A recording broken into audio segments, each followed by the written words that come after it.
Good afternoon, welcome. I want to illustrate how to use Office Mix in order to make your PowerPoint interactive. So people have been sending me messages and asking me, Patrick, how did you do it? How did you make your PowerPoint more interactive? So basically, this is what they have been asking me. How I made my video interactive, and this is the video. So basically, I just want to show you the video that has interested people, and they have sent me questions on how I did it. So I just want you to have a glimpse of that video, and then we discuss how I did it. Okay.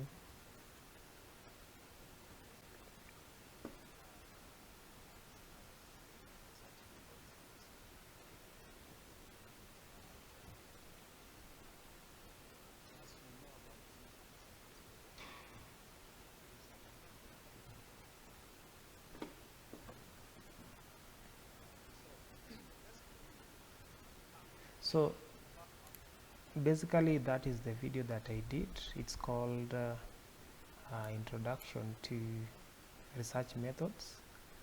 You can get it in the YouTube.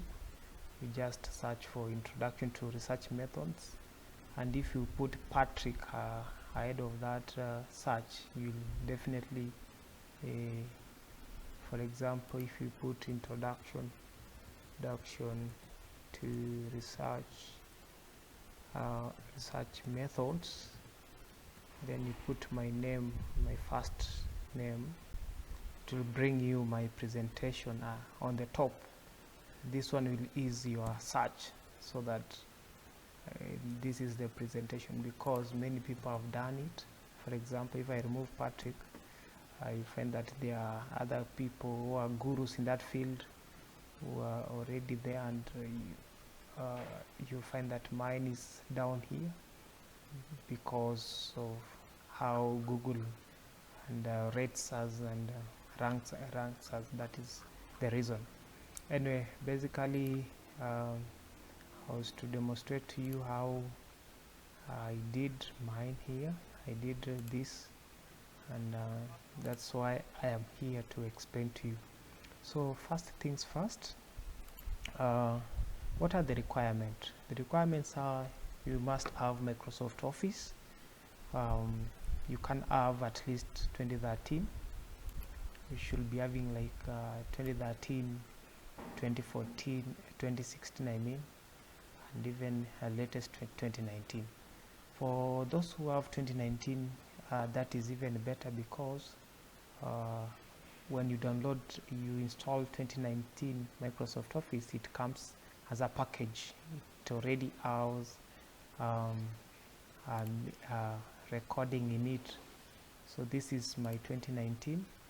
You can see this icon here, recording. You click on it, it will take you to record slides, and you have many options to do here. But for those guys who are still doing 2016, 2013, you need to download Office Mix. You need to go to your browser. Once you have Office 2013 and 2016, you download Office Mix. So you just go to your browser, you put in that, then this Office Mix free download. Click on that, it will bring here free download. Click on that, then you specify the location. Just click upon it, US, and immediately download link has been sent to your laptop, and it's downloading here. So once it's done, so you can install it. You can follow the wizard and you install it in your desktop. So basically, once you've downloaded Office Mix, it's not going to give you an icon of recording here, which I have. It is going to give you an icon called Mix. So you just use that Mix to do the same thing that I'm going to do here using recording of Microsoft Office 2019. Okay, so another thing, let's get going. Another thing that you need to have done before is preparing your slides before, and I'm going to show you a trick on how to prepare slides, because some people were wondering why my presentation here seemed to bring one bullet at a time. So let me play as you're watching how I'm doing it.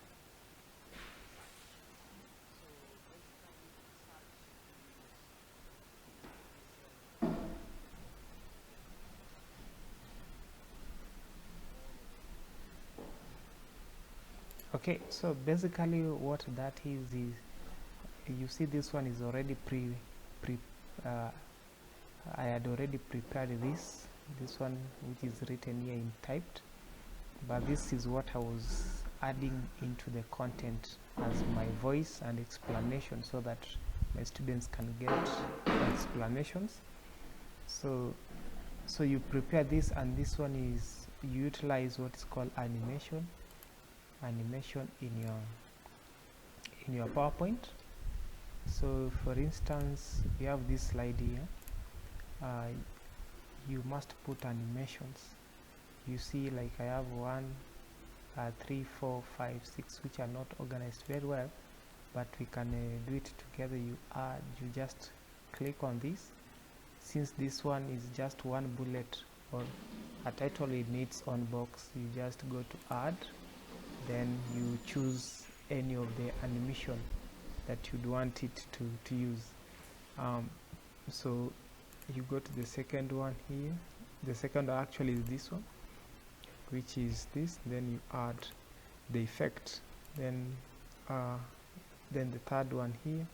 So maybe I can do it for you. The last one here, I can say no animation, and then I can add it now. You just highlight it like this, and you add the effect, which is that one.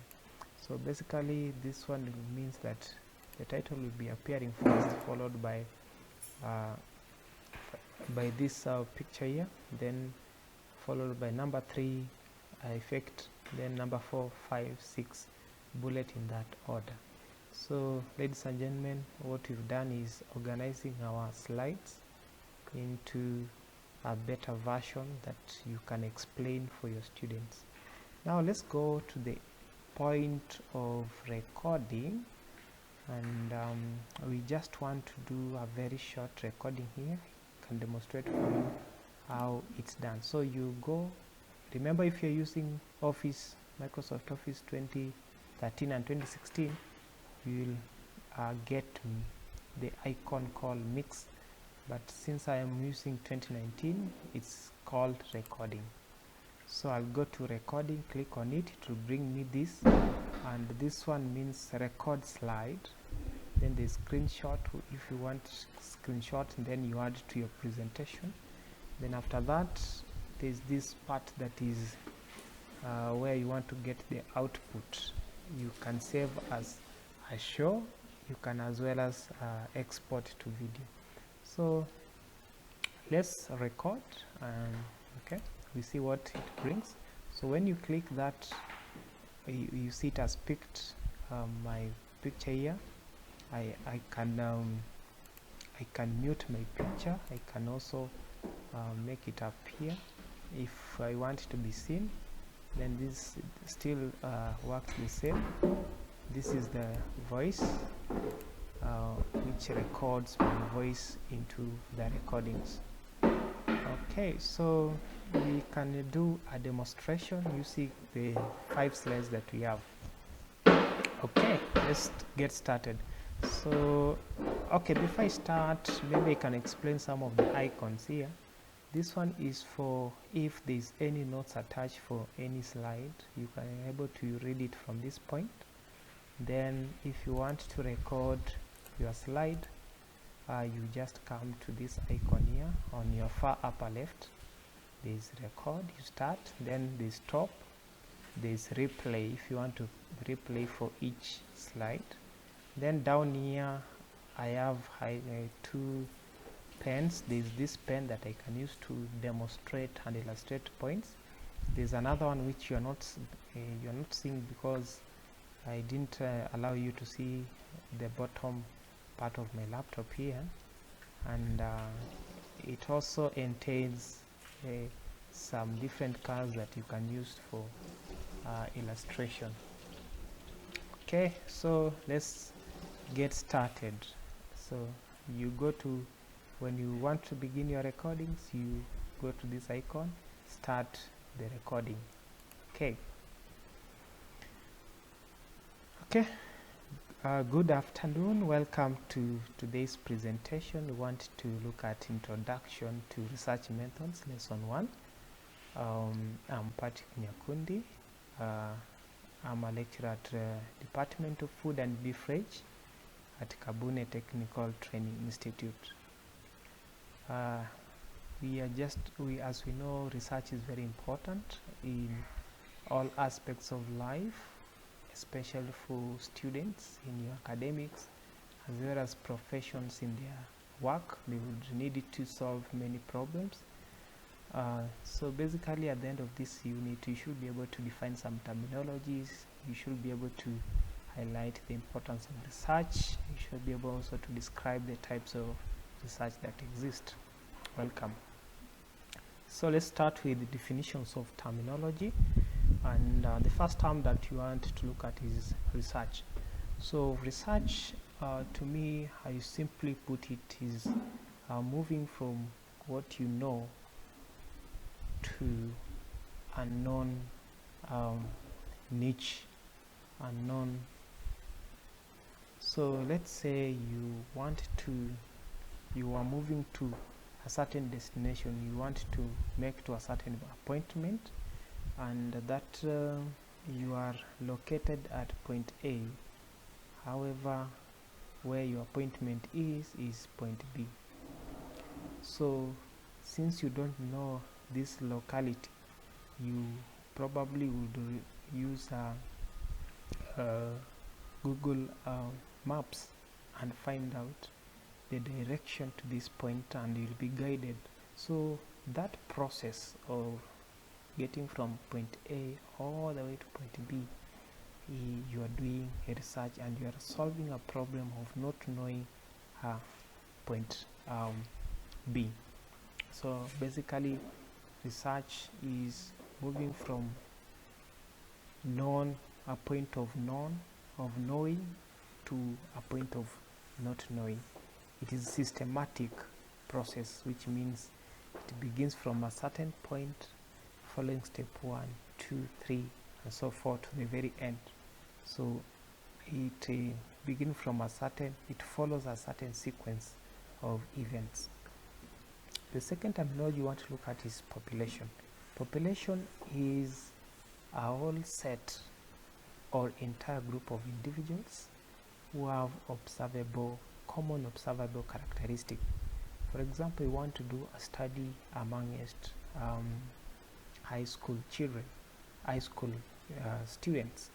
So high school students is already a population since they are in the same classes. That means that you are not going to study a student who is in primary or beyond high school. So observable characteristic is being high school. That is observable characteristic. Okay, the third terminology that we want to look at is study sample. So a study sample is a subset and it represents the whole population. So since it is impractical to usually use the entire population in your study, you're going to use a sample. You're going to get a segment of it that you're able to utilize to tell you or give you idea about the entire population. So if, for example, Kenyans, we are told we have 47 point something million people, and you want to do a survey to understand what Kenyans usually eat in the evenings. So it is impractical actually to involve all these people in your study. You are going to pick maybe 10% of them, and even this one you are going to do regional selection.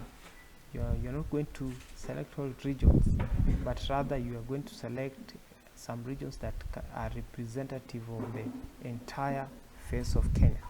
So that is a sample. It is a sample. Another terminology that you want to look at is data. Data is information gathered for a study by a researcher for his own study. So it can be primary data, secondary data. It can also be discrete, it can be continuous. So there are different types of data which a researcher will collect from the field. Lastly, we want to look at variable. Variable is a measurable characteristic that assumes different values among its subjects. For example, you are a nutritionist and you are doing nutrition assessment amongst under 5 children. So one of the aspects that you're going to measure is their height. So these children are going, if you're going to weigh to take the length of 10 children, they are going to have different values of their heights, and that's why we are saying a variable assumes different values in a sample. Okay, so let's move on to importance of research. First importance is that research brings about scientific and inductive thinking, and it promotes the development of logical habits of thinking and organization. So basically, as we said, it is systematic. You're moving from step 1 all the way to the last step. So there's a kind of organization that is there, and also logics. There's a lot of reasoning that you're going to apply at each step of the process that enriches your logical habits of researchers. Secondly, it provides basis for nearly all government policies in our economic system. Actually, the reason why we have government policies is because there was a need, and this need was discovered through research, and research now came up with solutions which are government policies that will ensure some needs of citizens are addressed by government policies to address economic issues. Also, it is used in solving various operational and planning problems in various fields. So, for example, you have operational problems. You have some operations in an organization. So, and problems are bound to happen. So, whenever problems occurs in the course of operation of a certain organization, there is need to do research to find out how do you solve that problem and what are the solutions to it. So that's why research solves such kind of challenges in our organization. Also in studying social relationship and seeking solutions to social problems. So it's through research that we can be able to solve social problems. For example, some studies, or it has come to the knowledge of Kenyans that people mostly drink alcohol towards the end of the month. So that one is already a social concern. So we can find out why are people taking it at the end of the month. Is it because they have money, or is it because there is laxity? So it can give us reasons, and it's through these reasons that we are able to channel efforts to address, so that we address such kind of challenges in our society. Okay, lastly, we have types of research. We have descriptive and analytical as types of research. As the name suggests, descriptive will give you a snapshot of the situation of things the way they are. So whereas analytical comes from the word analyze, where there's mostly comparison. There's comparison between point A and B. There's comparison between gender, men and women. There's comparison between children and adults. So when there's such kind of a comparison, it's already analytical in its nature. Also, you are comparing in terms of timelines. You're comparing now and before. That is already analytical study. So whenever you have a comparison of things in your study, that is analytical study. Then we have applied versus fundamental researches. Applied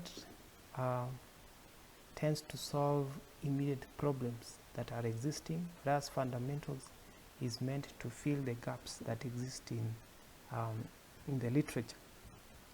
Quantitative versus qualitative.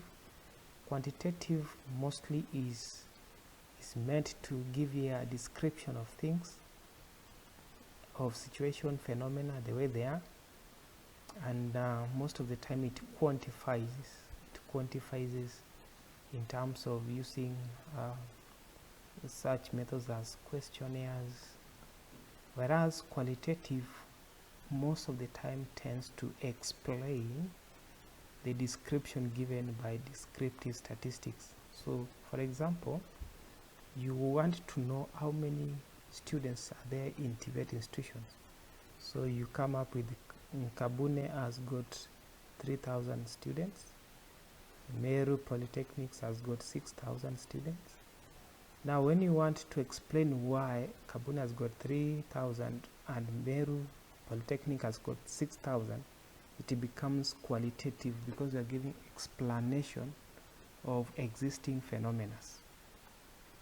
Lastly, ladies and gentlemen, we've got conceptual and empirical researches. Conceptual researches tends to give you new ideas.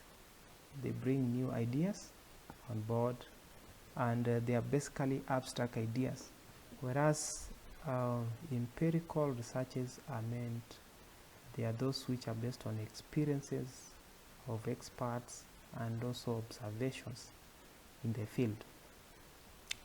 So we've looked at importance of research and types of research. Thank you so much. I hope you enjoyed the class. Bye.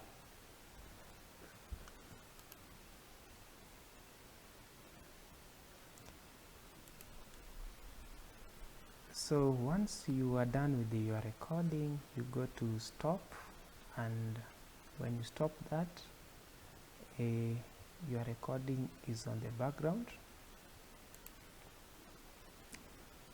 Okay, and so from this point you can actually edit your thumbnail. You can reduce it so that it does not obstruct what you've been presenting. You can edit before you convert it into video. For example, the first slide, my thumbnail is okay.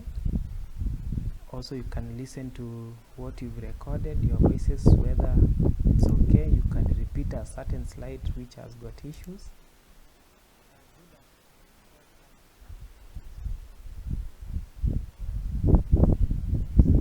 Okay, this one is okay. Then as you're also looking at each of the recordings, it's very key you note the time you spend for each slide. For example, slide 2 I've spent 30 seconds. Slide 1 I spent 19 seconds. Slide 3 I spent, wow, it's around 5 by 6, that's 300 seconds. Then there's another slide here I spent 3 minutes, which gives you 180 seconds. Slide 5 I spent 3 minutes, which is again 180 seconds. So it's very important for you to note that, because while you'll be converting, you'll be setting those times for each slide, so that nothing is edited by the software without your permission. Okay, so once you've checked that you positioned your thumbnails very nicely and at appropriate places, you can now just come to this icon here called export to video. Okay, before export to video, they save as show. This save as show, it produces, okay, it tells you create a separate slideshow file, which if you send to students, they will only view from slideshow and not from editing of your PowerPoint.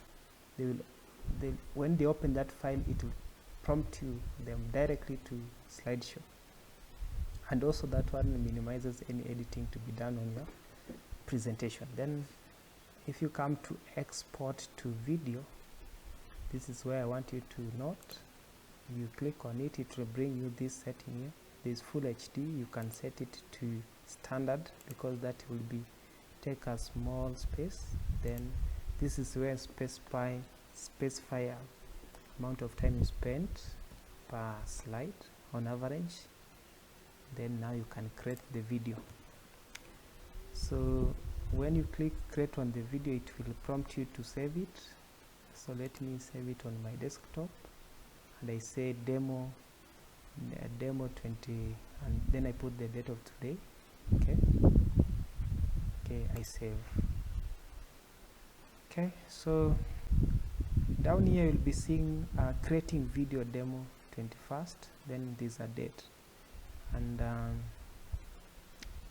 this one will be completed after sometimes. It depends with how long your recording was. If it was for 30 mini slides, it will take a bit longer to convert into video, whereas if it was just short, it will take a short period of time. Okay, so meanwhile, as it is recording, maybe I can take you to what you can do with your recording. Once the recording is done, you can share it either through your YouTube. I'll show you immediately it's done.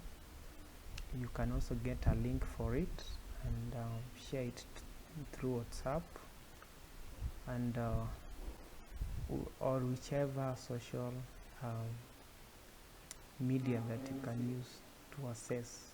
Okay, so meanwhile I'll pause.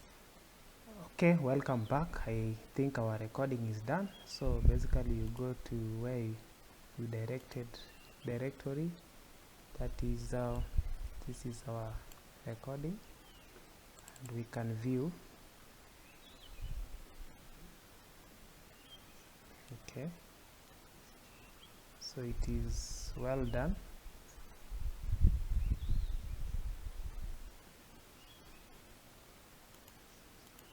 Okay, so what do you do when you've already finished recording? You can now upload it to your YouTube channel. And you can upload videos. You can select files, go to desktop, then demo. This one you can rename it again so that it reflects the purpose. Demonstration of introduction of research methods class using Office X. Okay.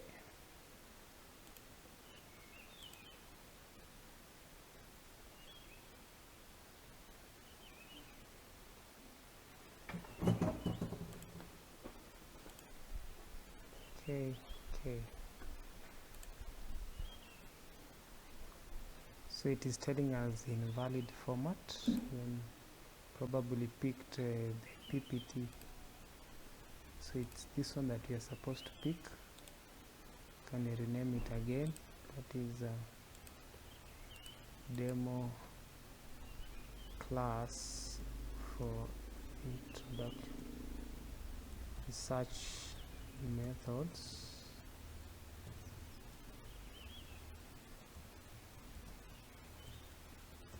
Using Office Mix. Okay.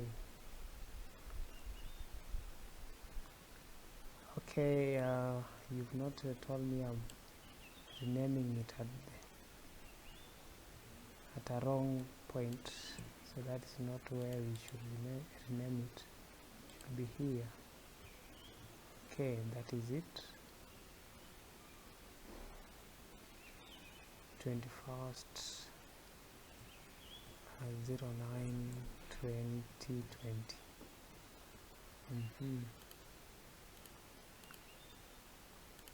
So that is it. We upload. It is taking its time. It will take some time for it to be done. Okay, meanwhile you can put some views. It's a demonstration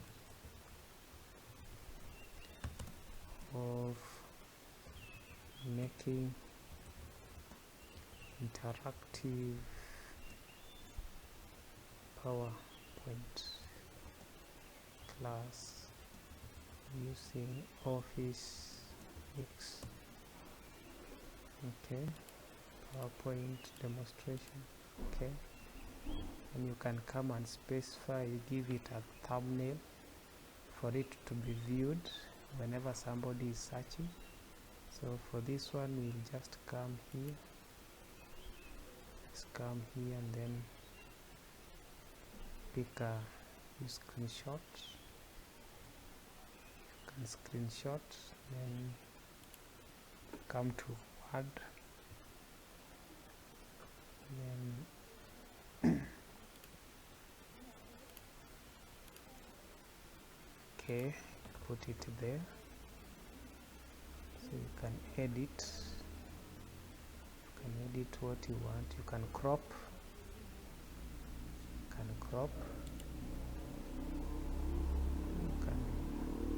can crop what you want here. You want this as a thumbnail. Okay, then you can save it as a picture. Copy.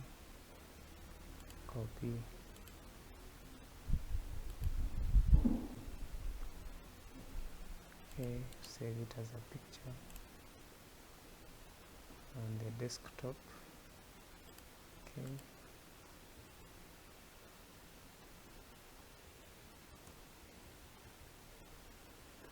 Okay, save.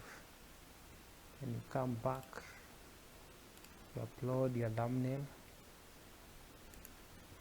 picture demo. Okay, upload.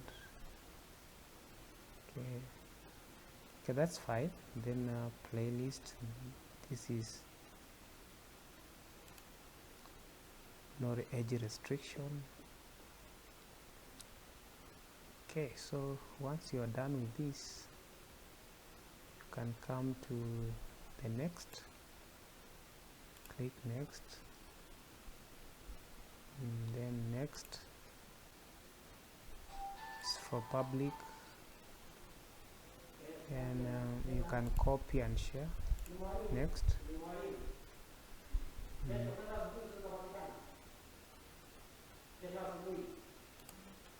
Okay, so you can close now.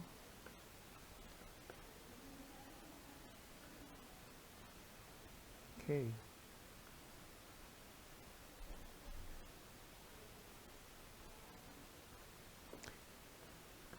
all right, so ladies and gentlemen, that is it.